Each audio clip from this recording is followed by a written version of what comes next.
La voz de los protagonistas. Contacto telefónico.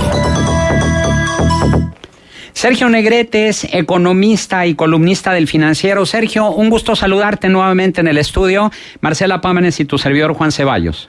Marcela, Juan, ¿qué tal? Muchísimas gracias por permitirme estar con ustedes. El agradecimiento es nuestro para que compartas con el auditorio tu análisis de las perspectivas del último año de Enrique Peña Nieto en finanzas públicas, deuda, precios de energéticos, inflación, devaluación y todos estos indicadores de la macroeconomía que necesariamente inciden en la microeconomía de los trabajadores y las amas de casa. Por supuesto, no va a ser un buen año. Ahora, deja inmediatamente matizar, no va a ser un año terrible, pero definitivamente no va a ser un buen año. El crecimiento va a ser bajo. La inflación ahorita sigue elevada para nuestro estándar de últimos años. Ya hubiéramos querido en los 80s o incluso 90s una inflación ligeramente arriba del 6%. Pero bueno, hay que bajarla. Va a haber muchísima incertidumbre económica debido a la elección. Las campañas van a estar plenas de demagogia, todos van a prometer el oro y el moro y luego habrá que pagar el pato y el pato es muy costoso. Entonces realmente no podemos esperar un buen año de ninguna manera en ese sentido. Tenemos aparte la sombra tremenda, una sombra naranja que es el señor Trump y la posibilidad de que de repente saque a su país del Tratado de Libre Comercio de América del Norte y eso sería un golpe brutal a la confianza y a la inversión en México. Entonces, hay muchas sombras, pero dejen de rápido dar un contrapeso. No es crisis de fin de sexenio, no es desplome económico, no es un 95, no es un 2009 tampoco, que fue a la mitad del sexenio Calderón, ni un 82, ni un 76. Y lo digo con toda seguridad porque el peso ahora es flotante. Antes, en esas crisis que tuvimos de fin de sexenio, se tenía un peso fijo o casi fijo y no se le permitía moverse y luego había que pagar los desequilibrios que se habían acumulado. No es el caso ahora. Sí quiero en ese sentido transmitir al auditorio que con todo lo negativo que acabo de decir, tampoco es un panorama negro, pero sí definitivamente gris. Ahora bien, ya se había anunciado, de hecho hace un par de días se anunció ya la liberalización de los precios de la gasolina. Hay quienes dicen que con la ley de la oferta y la demanda, y de hecho ese fue el argumento del gobierno federal, pues va a haber mejores precios para los combustibles. Sin embargo, por el otro lado, hay quienes dicen que nos va a ir peor todavía porque el 99.9% de las 29 nuevas marcas de gasolina le van a seguir comprando a Pemex. Entonces, ¿cuál es tu panorama? Es decir, ¿nos irá mejor o nos irá peor con la liberalización de los precios el próximo año? Ya nos va a ir como vaya el peso y como vaya el precio internacional del petróleo. Perdón, sé que fui ambiguo y que como que vi dar la respuesta. No es el objetivo. Simplemente que dependemos de variables que no sabemos. Lo que sí es cierto es que nos vamos a tener que acostumbrar a esta gasolina cara. O sea, el gasolinazo que fue a principios de este año llegó para quedarse, salvo que se desplomara el precio del petróleo, esa variable. Teníamos muchos subsidios ocultos en la gasolina, por ejemplo, la distribución, que costaba lo mismo en el desierto de Sonora que en Chiapas que en la Ciudad de México. Bueno, eso ya se erradicó. O sea, había muchas cosas pues que estaban ocultas y que por desgracia ahora han quedado en evidencia. Entonces, lo que no hay duda es que la gasolina nos seguirá seguirá siendo cara en relación a lo que era antes, sin duda alguna, y eso no va a cambiar. Va a ser muy poco a poco que la competencia de gasolineras nacionales, extranjeras, que importen la gasolina de otros lados, incluso un día eventualmente, ojalá se produzca también aquí, llegue a mejorar el mercado. Pero este es un principio y tomará tiempo. Es un poco como lo de telecomunicaciones, que ahora estamos disfrutando muchísimo esta liberalización de las telecomunicaciones. Y la liberalización de la gasolina va a tardar tiempo en dar frutos, pero sí vamos a ver, es algo muy positivo. Estábamos viviendo, para variar, en un mundo irreal, muy muy bonito, porque los precios estaban muy baratos. Lo que pasa es que pagábamos de otra manera que no nos dábamos cuenta. En cuanto a las finanzas públicas, bueno, ya sabemos el grave peso que tenemos de la deuda pública, que ya equivale a la mitad del Producto Interno Bruto y el costo financiero, pues representó únicamente de enero a octubre 10 veces el presupuesto programado para Coahuila, 372,000 millones de pesos, por mencionar un ejemplo.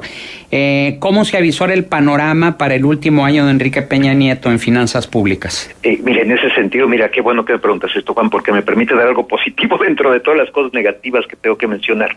No es tan alto, suena alto, pero mitad de Producto Interno Bruto, 50%, no es elevado. Estados Unidos andará arriba del 100%, Japón arriba del 200%. O sea, hay muchos países con deudas mucho más elevadas. Las tasas de interés que pagamos no es tan importante, como lo sabes tú y lo sabe el auditorio, no es tan importante el monto que debes, sino las tasas de interés que enfrentas. Y las tasas de interés internacionales de nuestra deuda no son altas, históricamente hablando. Entonces aguantamos mucho más, vamos a decirlo así. Y aunque el servicio pueda ser elevado, como ahorita comentaste, elevado en relación, por ejemplo, al presupuesto de Coahuila, por decir un ejemplo. ¿Qué es lo que pasa? Que México constantemente, y esto lo hacen todos los países, no somos nosotros, constantemente está refinanciando la deuda. O sea, llega a su vencimiento, es como los CETES, llegan a su vencimiento y el gobierno los paga. ¿Y con qué los paga? Pues emitiendo nuevos CETES. Esto tú no lo puedes hacer con tu tarjeta de crédito, yo tampoco, pero el gobierno sí, dado que es un ente permanente, no es una persona. Entonces, mucha de esa deuda, mucho de ese servicio, contra lo que pueda pensar el auditorio, no sale de nuestros bolsillos, es un refinanciamiento constante. Entonces, la clave aquí es la confianza, que se mantenga la confianza, que no haga el gobierno alguna barbaridad tremenda, y en ese caso se mantiene el círculo. Estamos genuinamente en un círculo virtuoso de deuda y no es elevada, aunque nos lo parezca. Históricamente, sí ha subido, hago la aclaración, sobre todo porque se colapsó el precio del petróleo y hubo que compensar, pero no ha sido un ascenso, digamos, irresponsable, vamos a decirlo así.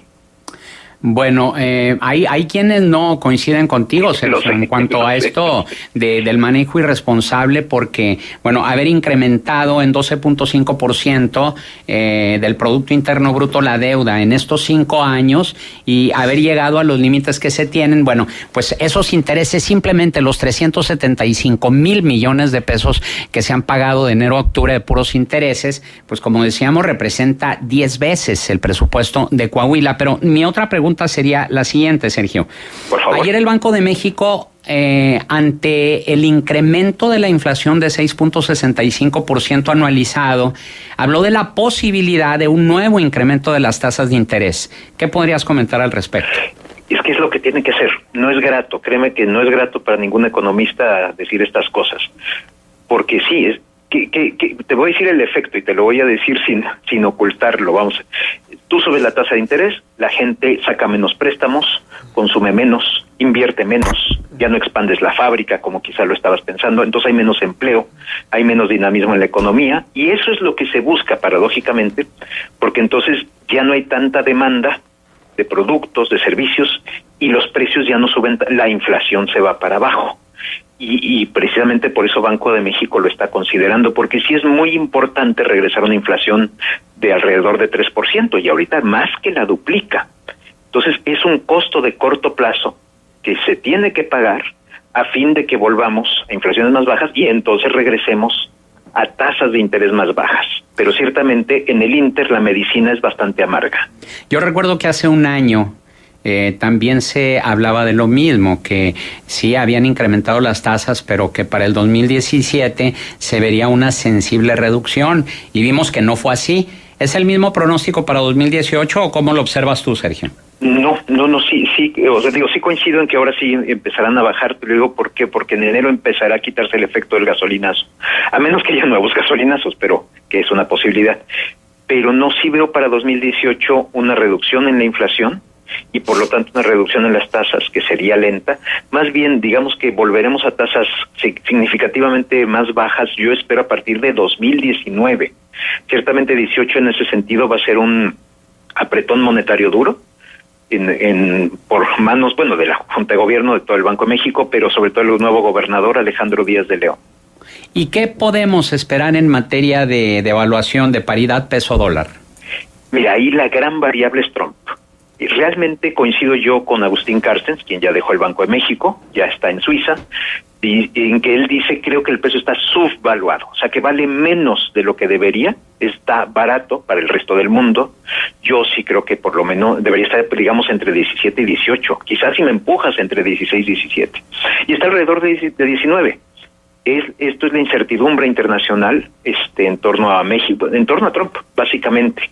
Ese es el factor que no permite que se aprecie. Entonces, a lo que voy, si todo sale bien con Trump y Estados Unidos, sí esperaría una apreciación a lo largo de los meses, y ahí, dependiendo quién gane la elección presidencial el 1 de julio, a ver cómo reaccionan los mercados. Bueno, dependerá mucho de las cosas y de las primeras acciones o anuncios de quien fuera el presidente electo. O sea, como puedes ver, va a haber mucha volatilidad en el mercado cambiario en 18. Eso es lo que te puedo decir con mucha certeza. Va a ser una montaña rusa, Juan. Leía ayer en El Financiero que esta reforma fiscal que hizo Trump en Estados Unidos de la reducción del impuesto sobre la renta podría tener un impacto más negativo en México que la propia renegociación o cancelación del Tratado de Libre Comercio con América del Norte. ¿Qué opinión te merece? No tanto. Mira que difiero yo y escribo yo en El Financiero, no sé con qué colega estoy difiriendo, pero no, a ver, sí nos pega en el sentido de que puede, por ejemplo, hay términos en la reforma fiscal que pueden empujar a ciertas empresas de Estados Unidos, por ejemplo, a mover dividendos a Estados Unidos mismo, en lugar de reinvertir esas utilidades en México, por decir un ejemplo. Pero no, es que la salida del TLC de Estados Unidos es devastador para México. Genuinamente es un tsunami que nos destroza en mucho. Esto es algo que puede tener impacto, por supuesto, y un impacto negativo, pero ni mucho menos, ¿no? Como la salida del TLC. Bien, ahora, también otro factor que nos habla de la profunda desigualdad económica que tenemos aquí en nuestro país y que ya se mencionaba ayer con este dato del Coneval, que el 78% de los municipios del país se encuentra en la pobreza, es también el salario, Sergio, y sobre todo, bueno, con este anuncio del incremento al salario mínimo, ¿cuál es el panorama que tú observas ya ahora en la microeconomía, en la economía de la clase trabajadora, de las amas de casa para el próximo año? Y gris o tirando ese sí a negro, porque realmente no hay elementos para que suban los salarios. Para que suban los salarios tú tienes que aumentar algo, Juan, es la productividad. O sea, para que la gente cobre más tiene que producir más. Claro. En el mismo periodo de tiempo. En eso no hay vuelta, suena muy lógico, es que lo es. Y no estamos produciendo más. Y no estamos produciendo más en parte por muchos factores muy negativos. De un ejemplo que estamos sufriendo en todo el país. Tú trata de poner un negocio y te llega un burócrata, por un lado, con requisitos, impuestos, exigencias, y por otro lado te llega un extorsionador al derecho de piso. Entonces, hay mucho en contra de la inversión, muchos factores que afectan negativamente el emprendedurismo y realmente entonces aplastan la productividad. Entonces, el gobierno puede decretar los salarios que sean, y por suerte el salario mínimo no lo gana nadie, o sea, estaba tan bajo que no hay nadie que lo gane, pero realmente no es el salario mínimo, son los salarios, y en ese sentido no hay una perspectiva significativa de mejora. Ya deja tú en 18 ni 19, o sea, ojalá un poco más adelante encontremos llaves para incrementar realmente nuestra productividad, pero en este momento es una llave que tenemos perdida. Muy bien, Sergio Negrete, economista y columnista del Financiero, nuestro agradecimiento por tu valiosa participación aquí en Contextos, y si quisieras compartir algún punto de contacto con el auditorio, ¿dónde te pueden seguir? Ay, no, encantado. Bueno, yo estoy en el ITESO, que es una universidad en Guadalajara. No, pero bueno, mejor en Twitter. El Twitter es @econocafka. No sé si eso le interesa al auditorio, seguir ver mis cosas en Twitter, pero bueno, @econocafka es, supongo que aparte de estar a sus órdenes en ITESO, son las dos cosas. Excelente. Muchas gracias, Sergio Negrete. No, encantado. Juan, un fuerte abrazo a ti y a Marcela, por favor. Gracias.